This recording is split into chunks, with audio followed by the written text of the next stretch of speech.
2006 Infiniti M45. Once again, I'm coming to the bottom of this car because I wanted to give an update on a project we had done. It is October of 2019, and last year, around May of 2018, I had repaired my oil pan by using epoxy. So I wanted to give an update on that. Well, obviously right now I'm doing an oil change. That's why I have oil dripping there, oil and oil filter. But right now the car has 2,000 miles approximately. Last year it had about, well, the way to find out is use this one here. I think that's when I wrote it down.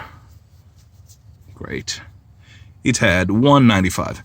So for about 7,000 miles, and let's call it, 1.5 years, this repair has been holding up. And as I mentioned, apart from the oil drip due to me changing the oil, you can see the darker gray spots, the smooth gray spots. That's where I use the epoxy. Look at that. No leaks at all. So this was all I wanted to show in this video. Just an update for anybody considering this repair, that we've had 100% success with it.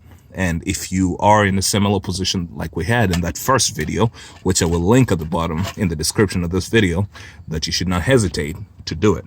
All right. Good luck, and I hope whatever it is that brings you to watch this video ends up being a successful project. All right. Goodbye.